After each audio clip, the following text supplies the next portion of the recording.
Welcome to the Wed Pro podcast, the podcast for wedding professionals at any stage of business who are ready to become fully booked wedding pros. We are your hosts, Katie and Roxy, founders of the Wedding Business Hub. We help wedding suppliers grow six-figure businesses through organic marketing, mastering their sales, and building their networks, all without spending a fortune on advertising and with none of the burnout. If you are ready to grow, learn new strategies, and build a business and life you love, then this is the podcast for you. We have more than a decade's worth of marketing and wedding industry experience, and now we help wedding business owners just like you take your business to the next level. If this sounds like you, you're in the right place. Hey, everybody. Welcome back to the Wed Pro podcast. We are your hosts. I am Roxy, and she's the lovely Katie. Welcome to this episode. Hey, today we're going to be chatting how to book more weddings. I'm loving these episodes at the minute where we're deep diving into just strategy and focus, ready for like a really successful engagement season going forward and into next year as well, which is really exciting. I know we're already thinking about next year.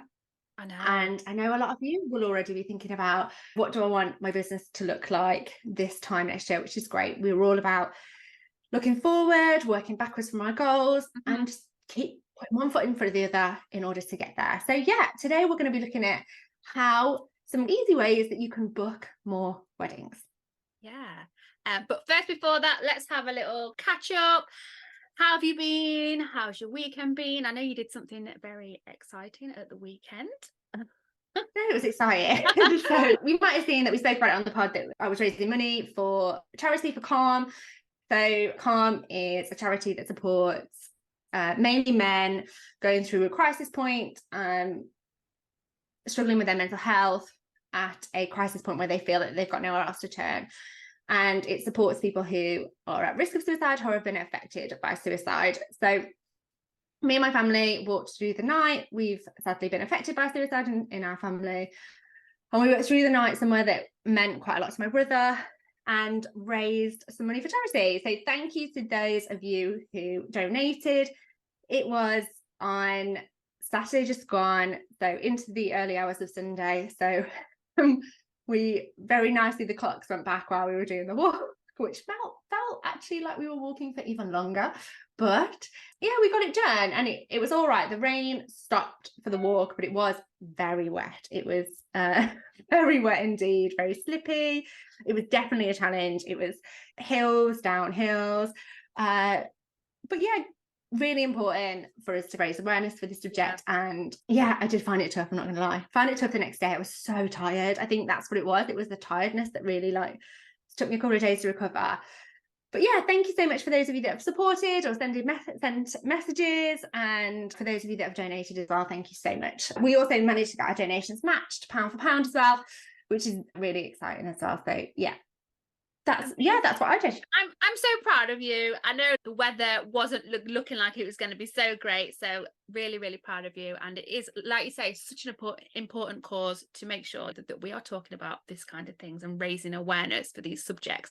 That's what it's about. And I think only when we can talk about these subjects openly, then we can encourage more people who need the help to be able to access that help. So yeah. Anyway, thank you so much. And let's dive into today's subject, all about booking more weddings. So you might be wondering, how do you attract more people, more of the people that you want to work with to your business, those who value what you do and are ready to sign on that dotted line almost before they've even met you, before they've even sat down with you or had that consultation with you? And how do you keep that process really simple for your business so that you can book more weddings going forward? And really, this is what we all want, right? By the time we get people onto that consultation, we want them 60-70% of the way there to saying yes. Don't we? And there are lots of things that you can do that's going to make that a lot more easier. Whether you are a newer wedding business or you have been doing it for a long time now, getting more bookings, I'm going to say, is always in the forefront of your mind, trying to find new ways and new strategies and new systems to do that. And that's what we're going to deep dive into today, because that's what we all want. We want to work the weddings that we love at the price that we want to charge, right? That's what we're here for.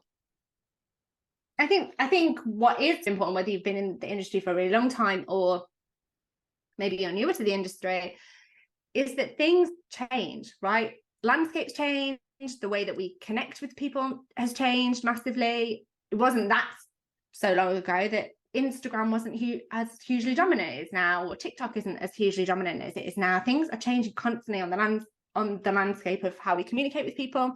Our purchasing behavior is changing because we are ever more connected and ever more like in tap with and in tune with information than we've ever been ever before. So my son was saying yesterday, when I was questioning him about, he was talking to me about all these facts and knowledge that he knows, and he said to me, I said, how do you know that, darling? And he said, oh, information is just a click away, Mum. And I was like, it is just a click away, no more. Getting the book out, getting the dictionary out, it's just a click away. And this changes the way that we purchase, changes the way that we learn about things, about processes, and also how we are communicating with the people that we want to book for our weddings as well. So moving forward is incredibly important. Go on. I was just going to say, I'm really sorry, everyone. Right now, there is a spider above my head, but we shall just continue like there is nothing there, because I'm not touching it.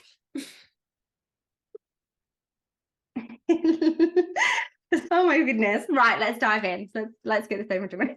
So Roxy can get rid of the spider. Is it that big?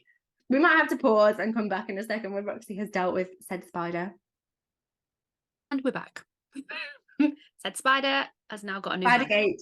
Spidergate is gone. So sorry. Okay, so first and foremost, let's talk about testimonials and social proof. This is so important, but it has never been more important in all areas of our life, really, than now, particularly when you're spending possibly the largest amount of money that you'll ever spend on a one-day event in your lifetime. Hearing from other couples' experience of working with you, reading reviews from others about how you made their wedding amazing, how you looked after them, is the social proof that they need. And it's so priceless to your business. So whether it's a Google review, whether it's on Trustpilot, whether it's on your own website, or whether you're collecting testimonials on social media, make sure you have a process inside your business that's asking for testimonials in a timely way, and then go and shout about them all over your platforms. And this is really key to that sales success as well. Don't forget about any text messages that you might have received from your couples as well. They're great in helping you sell more weddings going forward. And also video testimonials from couples are even more powerful as well. So we're working with our clients at the minute on how we can ask for testimonials in a way that are really gold dust and that we can use inside of our business. So don't be scared to put a process in your business to ask for testimonials. This is one of the questions that we get asked a lot, isn't it? How do I get more testimonials in my business?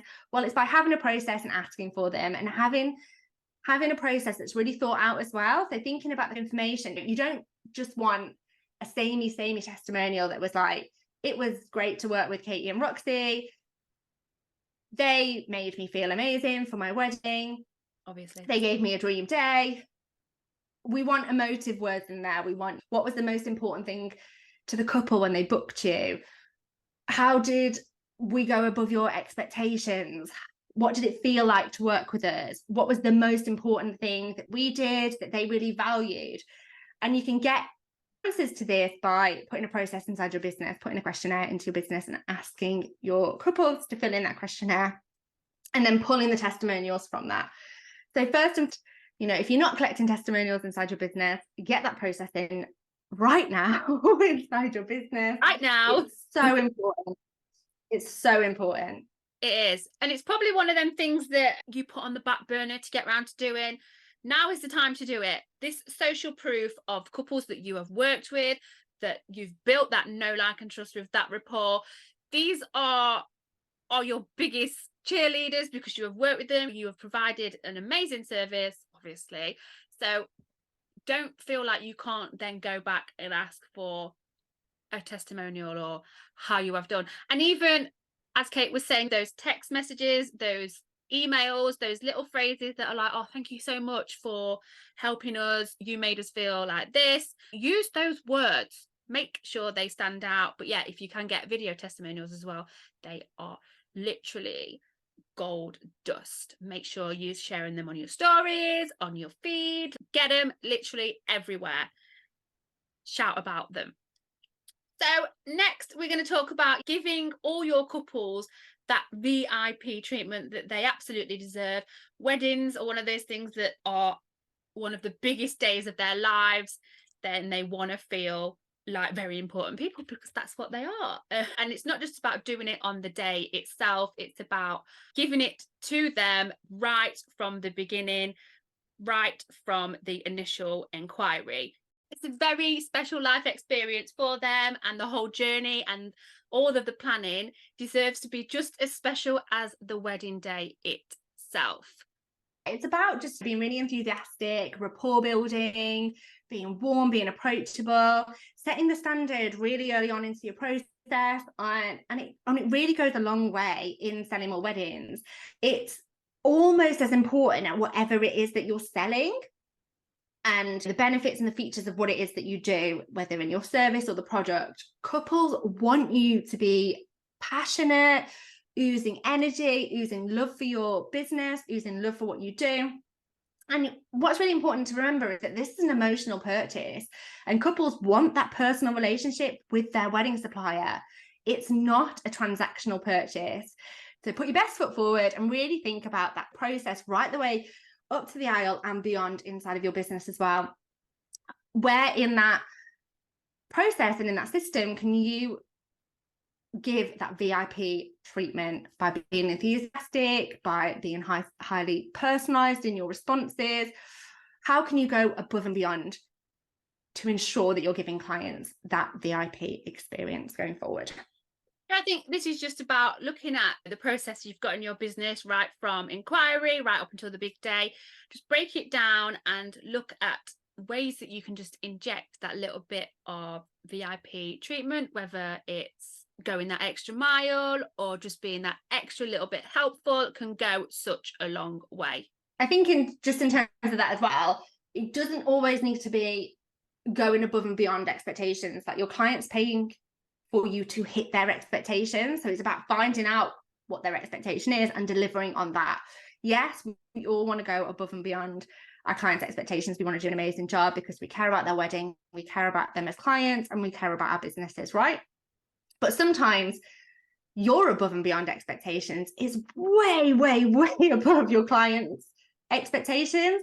And I think sometimes that's a one-way ticket to burnout, where we are trying to over deliver all of the time. And I think it's about getting that balance right in terms of our clients' expectations and hitting their expectations. They are paying you to meet their expectation. Going above their expectation, amazing. You can do that in very, very small ways that don't lead to burnout as well. One of the easiest ways that you can do that is by having timely responses. I know that a lot of the time, it's something like a third of wedding suppliers don't even respond to that initial inquiry, because maybe the inquiry is getting lost in their inbox, or their system isn't set up properly, or maybe that consultation's not even landing in their inbox. There's something going on behind the scenes. So in this period before we go into engagement season, it's really the time for you to stop, take a check, and just check that these processes work in your business, so that when that inquiry comes in, are you receiving that inquiry? Are the systems set up for you to be able to reply to that inquiry in a timely manner, especially if you might be celebrating something with the family? So we're going into a Christmas period, or perhaps you might be at a wedding fair or somewhere else. Is there something set up in your business so your client feels cared for and responded to in that moment as well? So the next thing that we want to talk to you about is pricing. And we know that this can be like hit and miss in terms of, should I put my prices on my website? Should I not put my prices on my website? And it's something that a lot of people come to us and talk to us about, isn't it, Roxy? We are on the fence of transparent pricing. Yeah. And the reason for that is so that your clients can get into a state of mind where they're thinking about that buying decision before they get in touch. And it also is pre-qualifying people as well. Yes, we can give an impression that we might be at a certain price point of a wedding by the language that we're using on our sites, by the pictures that we're using on our sites. But the wedding couple of today wants to be in control of their own budget. They want to have the information to hand, and they want to feel empowered when they're reaching out to you. they want to see at least a rough idea of the pricing so that they can cost that and they can see whether their wedding budget is going to fit with what you do. And they don't necessarily want to have to inquire, go on lengthy conversations, arrange phone calls, or wait lengthy amount of times to receive those quotations. If you want to make more money and you want to sell more weddings with ease, make your pricing easily available to your couples, or at least have a good price guide or some sample pricing on there, maybe an itinerary of what that pricing corresponds to, that's not hidden and hard to find for couples. And what I would say as well, not just make it easily transparent, make it easy to understand. We don't want 5 different tiers with 4, 5, 6 different add-on options here, there, and everywhere. Make it as clear and as simple and as easy to understand as you possibly can. Because the more you confuse people, that's just going to put barriers up in that selling process. As you said, it's going to pre-qualify people as well. So you're not going to be spending hours on potential consultations and then they aren't going to book you anyway because your pricing wasn't right in the first place. We're not about wasting time, are we, at all? No, not at all. Okay, so next, let's talk about images. Let's talk about that. I think one of the things to remember on this point is that couples are generally inexperienced event planners, right? And they need to be able to visually see the potential of what you can do. And couples are surrounded by imagery from this incredibly creative sector that is the wedding industry, right? And if you want to sell more weddings, you need to stand out. So you need to be investing in really good photography, maybe creating your own style sheets or being a part of style sheets to be able to demonstrate what you sell to your ideal client, as well as using real on-the-day wedding imagery as well. You can also have great videos, great snippets from film and video on your social media, but really it needs to be of a really high quality standard. Show, don't tell. It's an incredibly visual industry and your work needs to stand out. Yeah, I was just going to say it is about showing them what you offer rather than just telling them, because it can be really hard for a couple that are wedding planning who are seeing a lot of imagery, a lot of planning inspo, left, right and centre, to actually visualize what they want. They might think they want something, but until they can see it visually, it can be quite difficult sometimes to work that out. And as Kate was saying, it's not just about having imagery that you're taking from your phone or videos. Really invest in this. A couple of styled shoots a year will give you enough content to really elevate your websites, your social medias, to really give off a feel for what you're about and what your work is about as well. Pictures speak 1,000 words, don't they? And I think that it really has the capacity to just pull people in. And even if you're not a wordy person, you can really show people exactly what you do. And also, if you're going after that high-end client, you need to be using high-end imagery. Like, end of. Right, finally, and probably the most important one, is to listen. If you want to sell more weddings, you want to listen to what your clients are asking and wanting. Ask great questions, listen, and listen deeply to the feedback that you're getting. Listen to what your clients are asking you, what is being asked, what's not being asked, and let the answers then shape what you are offering your client. Yeah, it's really important to remember that you have got 2 ears and 1 mouth, and that's how we should be using them. We should be listening first, rather than just speaking everything that you potentially offer. It's just about listening to what their needs really are, and doing it this way makes your sales process a lot easier because you are listening to what they want first before just trying to sell them everything that you offer. I think one of the biggest mistakes that wedding pros make in terms of going into sales consultations is assuming that you know what the person wants, right? That they've contacted you, and yes, right, they've probably contacted you because they're looking for a venue, right? We can make that establishment, right? Or that they've contacted you because they need a photographer. But what I mean is, let's look at that a little bit deeper. Like, what does this customer really value? What does the client really value in their wedding photographer, in their venue? And you don't get that information by bulldozing in, bombarding the customer with like all of the options that you've got without listening first. And it's just really great to be able to just listen, personalize your offer to that customer, maybe to even emerging trends that are coming through. We're going into a new season now, we're going into a new year now, so emerging trends are going to come forward, and just being able to respond to your customer's needs in that moment is going to help you be able to sell more weddings with ease. It's simply about having a conversation about their wants and needs, and actually you don't need to be selling anything to them until like the very end, when they've got all their wants and needs out there. And then it's not even about selling to them, it's just about telling them how you can help them.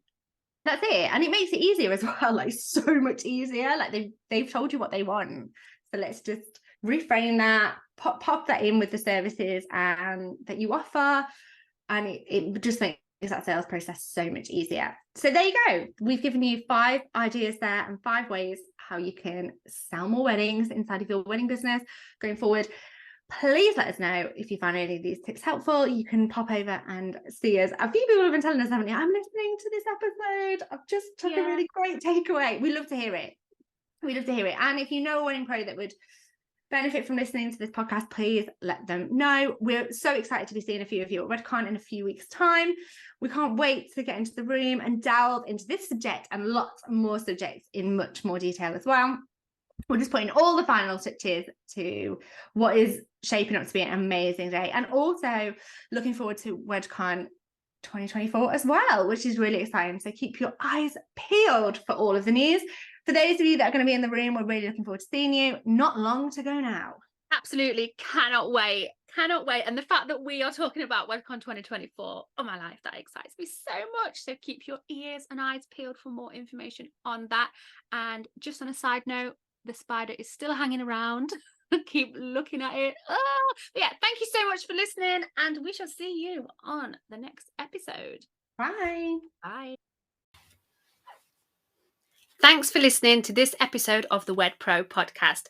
Full transcripts of this episode, plus every other episode we have done, are available at www.theweddingbusinesshub.com/blogs. Thanks so much for listening.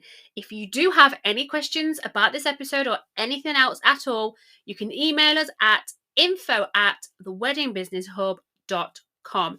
And if you are loving our episodes, which I know you are, make sure you hit the subscribe or follow button so you can stay updated with any new episodes that land. We look forward to seeing you on the next episode.